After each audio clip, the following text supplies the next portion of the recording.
The coastal town of Ishigaki, nestled on the southern tip of Japan's Okinawa prefecture, basked in the warm glow of the setting sun. Mika Tanaka, a bright-eyed high school student, strolled along the bustling seaside promenade, admiring the tranquil beauty of the azure waters lapping against the shore.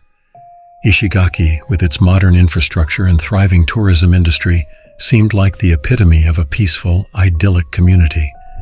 Yet as Mika made her way home, a nagging sense of unease crept up her spine. Over the past few weeks, whispers of a series of mysterious disappearances had begun to circulate through the town, casting an ominous shadow over the otherwise serene locale. Mika replayed the latest rumors in her mind as she crossed the quiet residential streets towards her family's modest two-story home.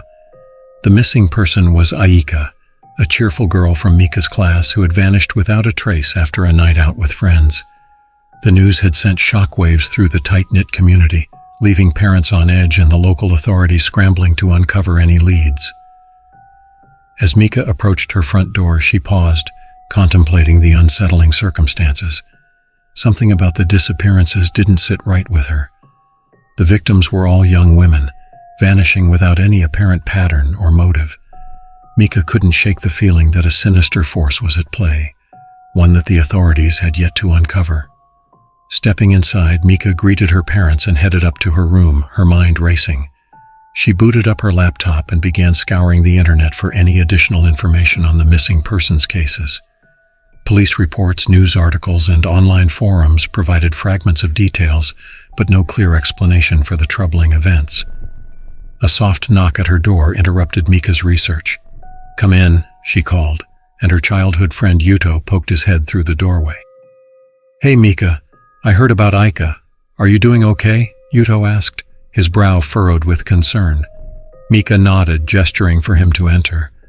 I'm not sure, Yuto. The whole situation just feels off, you know? I can't help but feel like there's more to these disappearances than the police are letting on." Yuto settled onto the edge of Mika's bed, his gaze thoughtful. "I know what you mean. Ishigaki's always been a safe place, but lately it just feels different somehow. Like there's this underlying tension in the air." Mika turned her laptop towards Yuto, showcasing the various news reports and online discussions she had been sifting through. "I've been trying to piece together what's going on, but the information is so scattered. All the victims are young women, and they've all vanished without a trace. It's like they just disappeared into thin air." Yuto's eyes widened as he scanned the computer screen, his expression growing increasingly troubled. "This is really messed up, Mika. Have the police given any indication of what might be behind these disappearances?" Shaking her head, Mika sighed. "Not that I can tell. They're saying it's an ongoing investigation, but they don't have any solid leads or suspects. It's like everyone is just as stumped as we are." The two friends fell silent, the weight of the situation settling between them. Mika could feel the unease radiating from Yuto, mirroring her own sense of dread. Something sinister was afoot in their beloved hometown, and the authorities seemed powerless to stop it. Suddenly, Mika straightened, her eyes shining with determination. "Yuto, I think we need to start looking into this ourselves. The police aren't making any progress, and I can't just sit back and wait for another girl to disappear." Yuto's brow furrowed as he considered Mika's words. "I don't know, Mika. This sounds like it could be really dangerous. What if the person behind these disappearances is, I don't know, some kind of psychopath or something?" Mika reached out and placed a hand on Yuto's arm, her gaze unwavering. "I know it's risky, but I can't just ignore this. Aika and the others need our help. And you know I'm not going to stop until I figure out what's really going on." Yuto held Mika's gaze for a long moment, the conflict evident in his expression. Finally, he sighed in resignation. "All right, Mika, I'm with you. But we need to be really careful, okay? I can't stand the thought of something happening to you." A small smile tugged at the corners of Mika's lips. "I know, Yuto, and I promise we'll be careful. Together I know we can get to the bottom of this." The two friends sat in contemplative silence, the weight of their newfound mission hanging heavily in the air. Mika couldn't help but feel a sense of trepidation, but her determination to uncover the truth and protect her community burned brighter than any fear. As the sun dipped below the horizon, casting the town in a soft golden glow, Mika couldn't shake the feeling that the darkness concealed something far more sinister than anyone in Ishigaki could possibly imagine. The following morning, Mika and Yuto met at their usual spot, a small seaside cafe overlooking the azure waters of the East China Sea. The peaceful atmosphere of the establishment provided a stark contrast to the unease that had settled over the town in the wake of the recent disappearances. As they sipped their coffee, Mika couldn't help but feel antsy, her mind racing with questions and theories. "Yuto, I've been thinking about this all night. There has to be some kind of connection between the victims, some clue that could point us in the right direction." Yuto nodded, his brow furrowed in concentration. "I agree. The police seem stumped, but we have to be missing something. These girls didn't just vanish into thin air." He paused, contemplating their next move. "Maybe we should start by looking into the town's history, see if there's anything that might be relevant." Mika's eyes widened at the suggestion. "That's a great idea. Ishigaki has been around for centuries. There's bound to be some old folklore or legends that could shed light on what's happening." Without further delay, the two friends finished their drinks and made their way to the local library, determined to uncover the truth behind the disappearances. The library, a grand two-story building constructed in the traditional Okinawan architectural style, housed a vast collection of historical records and local lore. Mika and Yuto spent hours scouring the shelves, their fingers tracing the spines of leather-bound volumes and ancient tomes. As they delved deeper into Ishigaki's past, a disturbing pattern began to emerge. Scattered throughout the town's history were accounts of unexplained disappearances, often involving young women and children. The details were vague, but the similarities were undeniable. "Look at this, Yuto," Mika said, her voice hushed as she gestured to a weathered journal. "This entry is from the 1800s, and it describes a series of disappearances that sound just like the ones we're dealing with now." Yuto leaned in, his eyes scanning the delicate handwritten pages. "That's unsettling, and there are more accounts like this throughout the town's history. It's like these disappearances have been happening for centuries." Mika nodded, her expression grave. "I think we're onto something, Yuto. There has to be a reason why these incidents keep resurfacing in Ishigaki. We need to find out what's behind it." Encouraged by their findings, the pair continued their research, scouring ancient texts and oral histories for any relevant information. As the afternoon wore on, a disturbing picture began to emerge, one that hinted at the presence of a malevolent, supernatural force lurking in the shadows of Ishigaki. "Here, look at this," Yuto said, his voice hushed as he gestured to a tattered volume. "It talks about the legend of the Oni, a fearsome demon from Japanese folklore that's said to prey on the innocent." Mika leaned in, her eyes widening as she read the passage. "The Oni, a demonic creature driven by a lust for fear, suffering, and human flesh. It says they have the power to cloak themselves in darkness and disappear without a trace." The two friends exchanged a weighted look, the implications of their discovery sinking in. "You don't think—" Yuto began, his voice trailing off. Mika nodded, her expression grim. "I think we may have just uncovered the dark secret behind the disappearances in Ishigaki." The pair spent the next several hours delving deeper into the Oni legend, piecing together a troubling history that seemed to mirror the town's own dark past. According to the ancient texts, the Oni had terrorized Ishigaki for centuries, preying on the young and vulnerable, and leaving a trail of fear and devastation in its wake. It says here that the Oni would often strike during times of darkness and uncertainty, when the town's defenses were weakened, Mika murmured, her brow furrowed in concentration. "And look at the timeline. The disappearances seem to coincide with periods of upheaval and unrest in Ishigaki's history." Yuto's eyes narrowed as he considered the implications. "So you think this Oni creature is behind the recent disappearances? That it somehow returned to Ishigaki to continue its reign of terror?" Mika nodded, her expression grim. "It's the only explanation that makes sense. The victims, the timing, the lack of evidence, it all points to something supernatural at work." She paused, her gaze hardening with determination. "We have to stop this, Yuto. We can't let the Oni claim more innocent lives." Yuto reached across the table, placing his hand on Mika's arm in a gesture of support. "I'm with you, Mika. Whatever this Oni thing is, we'll find a way to stop it. I won't let anything happen to you or the people of Ishigaki." The pair fell silent, the weight of their newfound knowledge settling heavily between them. Mika couldn't help but feel a sense of dread at the realization that their town harbored such a dark and ancient evil. But she also knew that they couldn't back down, not when the safety of their community hung in the balance. As the sun began to set, casting the library in a warm golden glow, Mika and Yuto gathered their notes and prepared to leave. They walked in contemplative silence, the sounds of the bustling town a jarring contrast to the ominous revelation they had just uncovered. "What do we do now?" Yuto asked, breaking the quiet. Mika's expression was resolute, her eyes burning with determination. "We find a way to stop the Oni, Yuto, no matter what it takes." The two friends continued on, their footsteps quickening as they made their way back to Mika's home. The town of Ishigaki may have looked peaceful on the surface, but Mika knew that a dark, ancient evil was lurking beneath the surface, and she was determined to uncover the truth and put an end to its reign of terror. The evening shadows stretched across the bustling streets of Ishigaki, and Mika felt a shiver of apprehension run down her spine.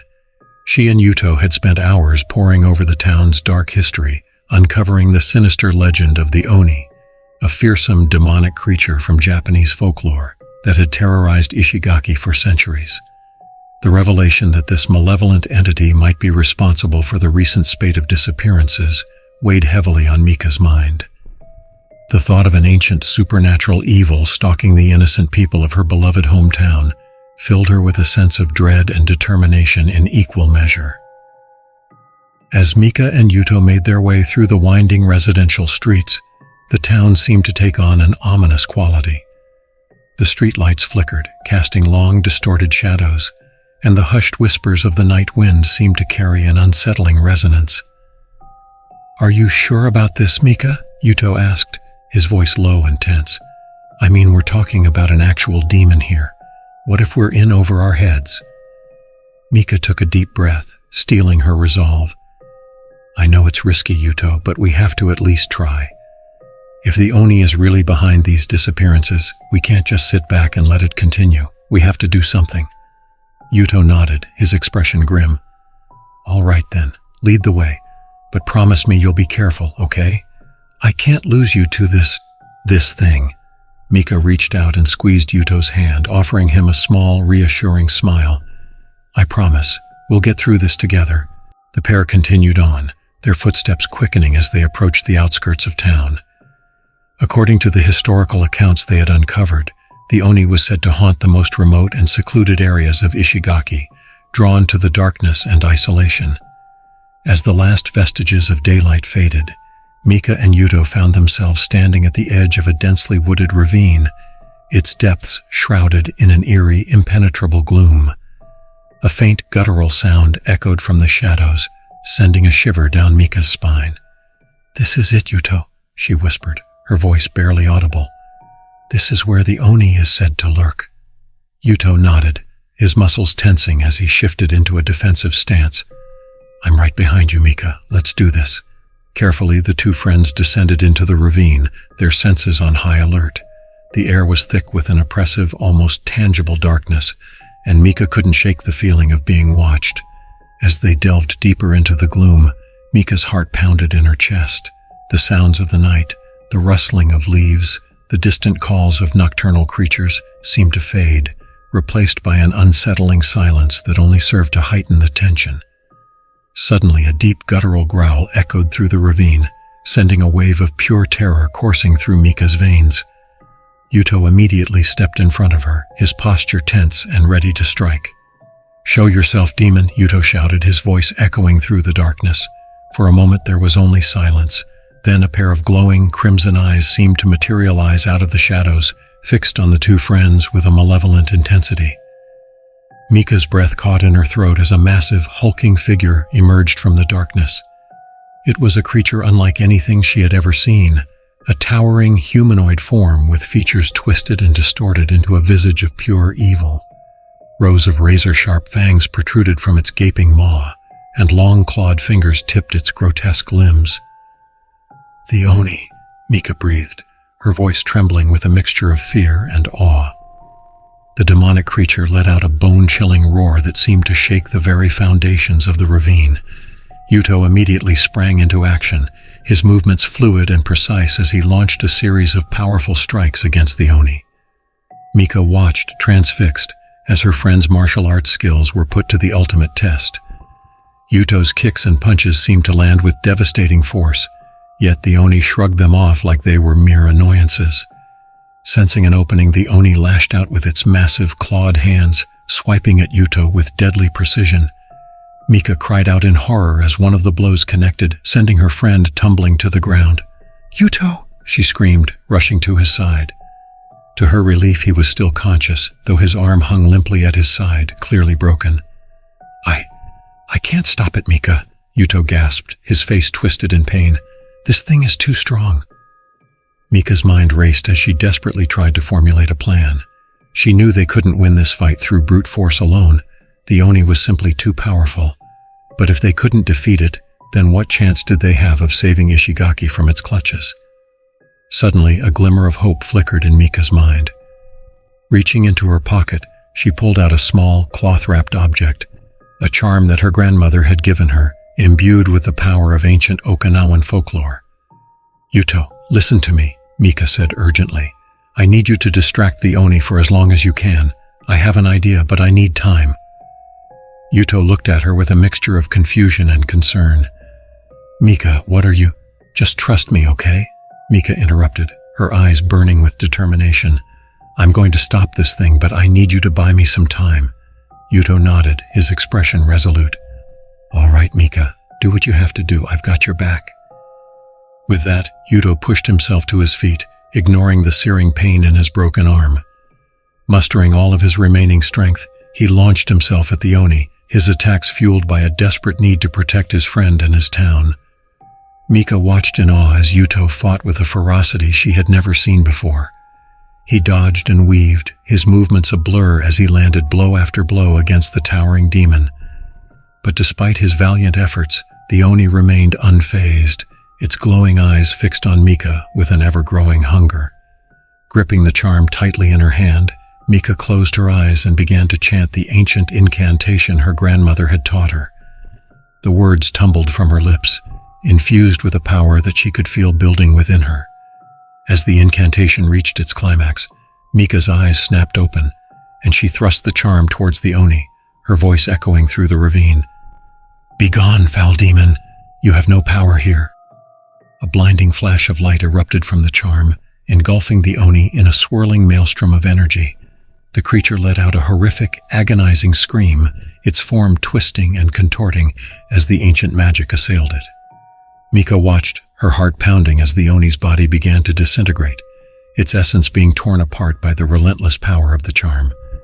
Yuto, stunned by the sudden turn of events, could only watch in awe as the demonic entity was vanquished before their eyes. With a final, earth-shattering roar, the Oni crumbled into a pile of ash, disappearing into the darkness from whence it came. The ravine was silent, save for the heavy breathing of the two exhausted friends. Mika rushed to Yuto's side, her expression a mixture of relief and concern. "Are you okay?" she asked, her voice trembling. Yuto nodded, his gaze fixed on the spot where the Oni had once stood. I think so. What was that, Mika?" Mika managed a weary smile. "An ancient Okinawan charm passed down through my family. It's the only thing that can banish the Oni for good." Yuto's eyes widened with a newfound respect and admiration. "You saved us, Mika. You saved all of Ishigaki." He paused, his expression growing serious. "But this isn't over, is it?" Mika shook her head, her brow furrowed with worry. "No, Yuto, I don't think it is. The Oni may be gone for now, but I have a feeling its dark presence still lingers in Ishigaki. We've only just begun to uncover the town's deepest, most terrifying secrets." The two friends stood in the eerie silence of the ravine, the weight of their triumph and the uncertainty of the future weighing heavily upon them.